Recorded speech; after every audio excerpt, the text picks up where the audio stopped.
Hi, നമസ്കാരം. ശ്രീ സായി സച്ചരിതം അധ്യായം 34. ഉദിയുടെ മാഹാത്മ്യം തുടർച്ച. 1. ഡോക്ടറുടെ മരുമകൻ. 2. ഡോക്ടർ പിള്ള. 3. ശ്യാമയുടെ സഹോദര പത്നി. 4. ഇറാനി പെൺകുട്ടി. 5. ഹർദിയിലെ മാന്യ. 6. ബോംബെയിലെ മാന്യ. ഈ അധ്യായം ഉദിയുടെ മാഹാത്മ്യത്തെ തുടർന്നു പറയുന്നു. ഉദി ഉപയോഗിച്ച് വളരെ അധികം ഫലം കണ്ട സംഭവങ്ങളാണവ. ഡോക്ടറുടെ മരുമകൻ. നാസിക് ജില്ലയിലെ മാലിഗാവോണിൽ ഒരു ഡോക്ടർ ഉണ്ടായിരുന്നു. അയാളുടെ മരുമകന് മാറാരോഗമായിരുന്നു, ട്യൂബർക്കുലർ ബോൺ എബ്സസ്. ഡോക്ടറും അയാളുടെ സഹോദരന്മാരായ വൈദ്യന്മാരും പലതും ചെയ്തു നോക്കി. ഒടുവിൽ ഒരു ഓപ്പറേഷനും നടത്തി. ഒരു സമാധാനവും കിട്ടിയില്ലെന്നു മാത്രമല്ല, കുട്ടിയുടെ ദുരിതത്തിന് അവസാനമില്ലെന്ന മട്ടായി. സുഹൃത്തുക്കളും ബന്ധുക്കളും ദൈവസഹായമാണ് വേണ്ടതെന്നും ഒറ്റനോട്ടത്തിൽ ഇത്തരം സുഖക്കേടുകൾ സുഖപ്പെടുത്താറുള്ള സായിബാബയെ ആശ്രയിച്ചാൽ മതിയെന്നും ഉപദേശിച്ചു. കുട്ടിയെയും കൊണ്ട് മാതാപിതാക്കൾ ഷിർദിയിലെത്തി. അവർ ബാബയെ നമസ്കരിച്ച് കുട്ടിയെ കാൽക്കൽ ഇരുത്തി. മകനെ രക്ഷിക്കണമെന്ന് താണുകേണപേക്ഷിച്ചു. ബാബ അവരെ സമാധാനിപ്പിച്ചു. ഈ മസ്ജിദിൽ അഭയം തേടി വരുന്നവർ ഈ ജന്മത്തിലെന്നല്ല കാലാകാലം ദുരിതം അനുഭവിക്കുകയില്ല. അതുകൊണ്ട് ഒന്നും ഭയപ്പെടേണ്ട. കുരുവിന്മേൽ ഉതി പുരട്ടിയാൽ ഒരാഴ്ചയ്ക്കുള്ളിൽ സുഖപ്പെടും. ഈശ്വരനിൽ വിശ്വസിക്കുക. ഇത് മസ്ജിദല്ല, ദ്വാരാവതിയാണ്. ഇവിടെ കാലെടുത്ത് കുത്തുന്നവന് ആരോഗ്യവും സന്തോഷവും ലഭിക്കും. അയാളുടെ സകല കഷ്ടപ്പാടുകളും അവസാനിക്കും. ബാബ വേദനിക്കുന്ന ഭാഗം മെല്ലെ തലോടി സ്നേഹമസൃണമായി കുട്ടിയെ കടാക്ഷിച്ചു. കുട്ടി സന്തുഷ്ടനായി ഉതി പുരട്ടാൻ തുടങ്ങി. ഏതാനും ദിവസങ്ങൾക്കകം സുഖപ്പെട്ടു. അവർ ബാബയെ വണങ്ങി നാട്ടിലേക്കു മടങ്ങി. സുഖക്കേട് മാറിയത് ബാബയുടെ കടാക്ഷം കൊണ്ടും ഉതി കൊണ്ടും ആണ്. ഈ വിവരം കേട്ട് കുട്ടിയുടെ അമ്മാവനായ ഡോക്ടർ വിസ്മയിച്ചുപോയി. അയാൾ എന്തോ ആവശ്യത്തിന് ബോംബെക്ക് പോകും വഴി ബാബയെ ദർശിക്കാൻ നിശ്ചയിച്ചു. പക്ഷേ മാലഗാവോണിൽ വെച്ചും മൻഡമിൽ വെച്ചും ആരോ ബാബയെ അപലപിച്ചത് കേട്ട് അയാളുടെ ആശയം മാറ്റിക്കളഞ്ഞു. അയാൾ ഷിർദിയിലേക്കുള്ള യാത്ര വേണ്ടെന്ന് വെച്ച് നേരെ ബോംബെയിലേക്ക് പോയി. അയാൾ കുറച്ചു ദിവസം ആലിബാഗിൽ കൂടണമെന്നാണ് കരുതിയിരുന്നത്. പക്ഷേ ബോംബെയിൽ വെച്ച് തുടർച്ചയായി 3 രാത്രികളിൽ നീ ഇപ്പോഴും എന്നെ അവിശ്വസിക്കുന്നുവോ എന്നൊരു അശരീതി കേട്ടു. അപ്പോൾ ഡോക്ടർ ഷിർദിക്ക് പോകാൻ തന്നെ തീരുമാനിച്ചു. ബോംബെയിൽ അയാൾക്കൊരു വിഷജ്വരം ചികിത്സിക്കാനുണ്ടായിരുന്നു. അത് തീരെ ശമിച്ചു കണ്ടില്ല. അപ്പോൾ ഷിർദി യാത്ര നീട്ടിവെക്കാമെന്നയാൾ നിശ്ചയിച്ചു. പക്ഷേ മനസ്സുകൊണ്ട് ഇന്ന് രോഗിക്ക് സുഖമാവാൻ തുടങ്ങിയാൽ നാളെ ഷിർദിക്ക് പോവും എന്നയാൾ നിശ്ചയിച്ചു. അതിശയമെന്ന് പറയട്ടെ, ഈ തീരുമാനമെടുത്ത നിമിഷം മുതൽ ജ്വരം കുറഞ്ഞു വന്നു.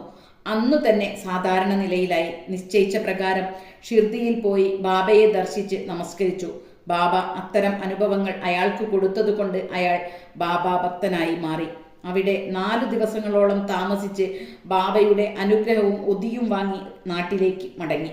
2 ആഴ്ചകൾക്കകം അയാളെ ബീജാപൂരിലേക്ക് ഉദ്യോഗക്കയറ്റത്തോടു കൂടി സ്ഥലം മാറ്റി. അതുകൊണ്ട് ബാബയെ വീണ്ടും ദർശിക്കാൻ അയാൾക്ക് കഴിഞ്ഞു. ഇത് അയാളിൽ ശാശ്വതമായ ബാബാഭക്തി വളർത്തി. ഡോക്ടർ പിള്ള. ഡോക്ടർ പിള്ള ബാബയുടെ വലിയ ഭക്തനായിരുന്നു. അയാളെ ബാബയ്ക്ക് വലിയ സ്നേഹമായിരുന്നു. ബാബ അയാളെ സഹോദരൻ എന്നർത്ഥമുള്ള ബാവു എന്നാണ് വിളിക്കുക.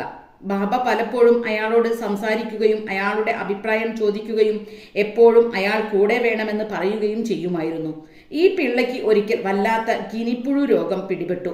അയാൾ കാക്കാസാഹേബ് ദീക്ഷിത്തിനോട് വേദന സഹിക്കുന്നില്ല, അത് കൂടിക്കൂടി വരുന്നു, ഞാൻ മരിക്കുന്നതാണ് ഇതിലും ഭേദം, ഈ വേദന എൻ്റെ കർമ്മഫലം അനുഭവിക്കലാണെന്ന് എനിക്കറിയാം, ബാബയുടെ അടുക്കൽ പോയി ഈ ദുരിതം എനിക്ക് ഭാവിയിൽ 10 ജന്മം കൊണ്ട് അനുഭവിച്ചാൽ മതി എന്നാക്കിത്തരാൻ അപേക്ഷിക്കുക എന്ന് പറഞ്ഞു.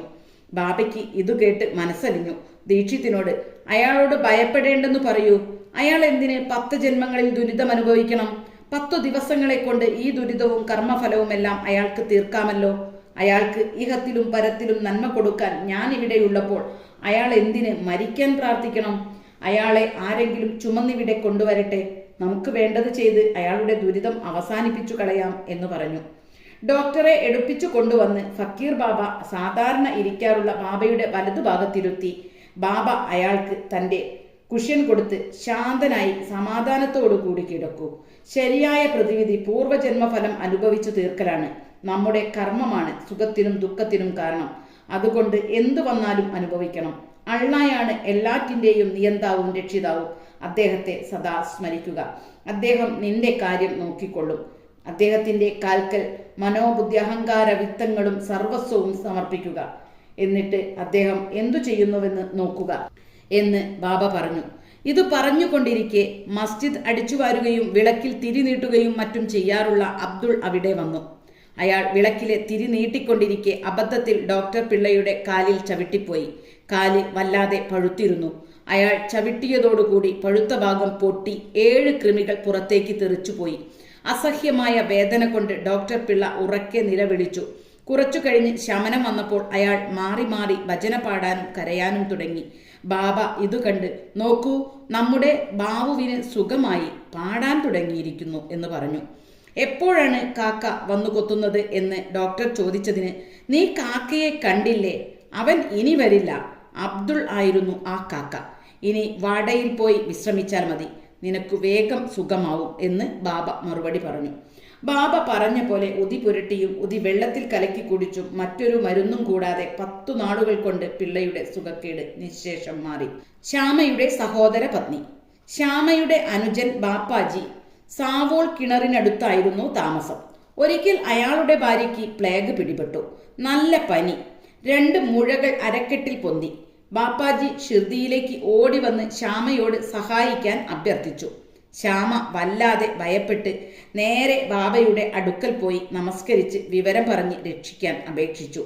സഹോദരന്റെ വീട്ടിലേക്ക് പോവാൻ അനുവാദവും ചോദിച്ചു.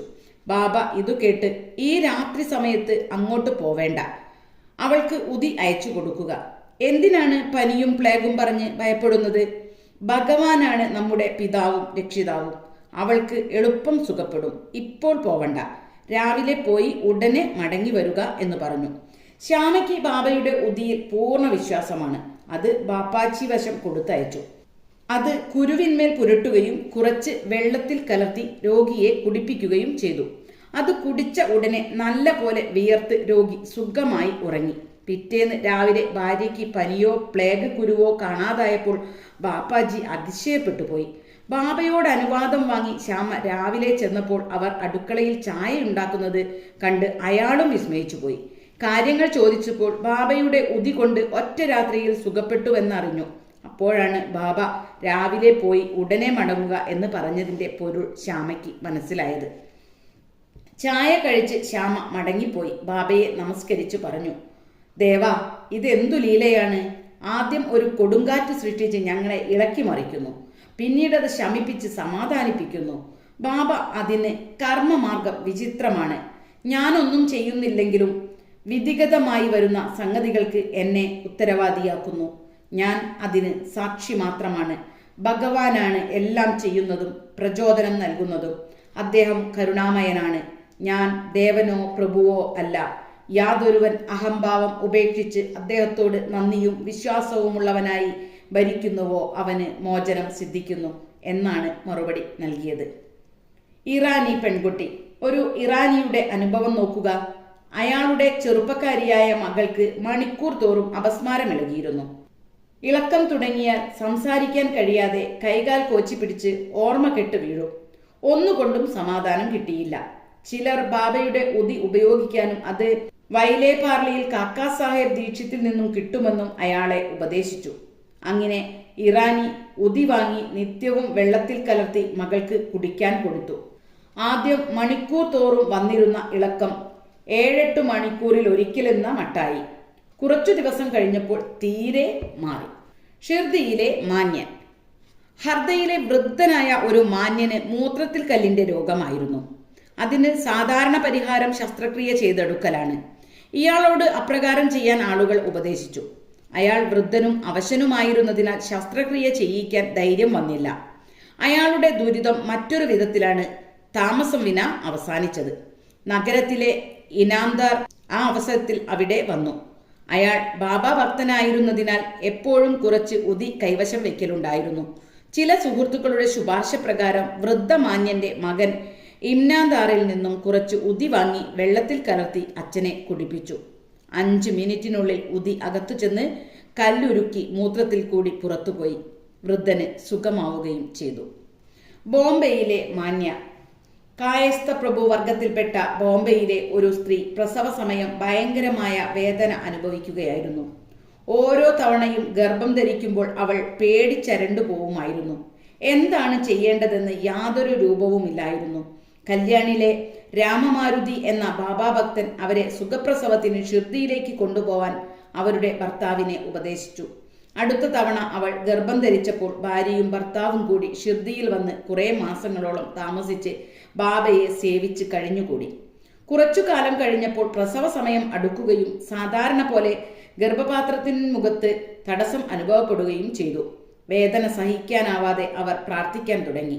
അപ്പോൾ ചില അയൽപക്കക്കാരികൾ വന്ന് ഉതി വെള്ളത്തിൽ കലർത്തി അവർക്ക് കുടിക്കാൻ കൊടുത്തു. 5 നിമിഷങ്ങൾക്കകം അവർ യാതൊരു വേദനയും കൂടാതെ സുരക്ഷിതമായി പ്രസവിച്ചു. കുട്ടി അതിൻ്റെ വിധിക്കനുസരിച്ച് ചാപിള്ളയായിരുന്നു.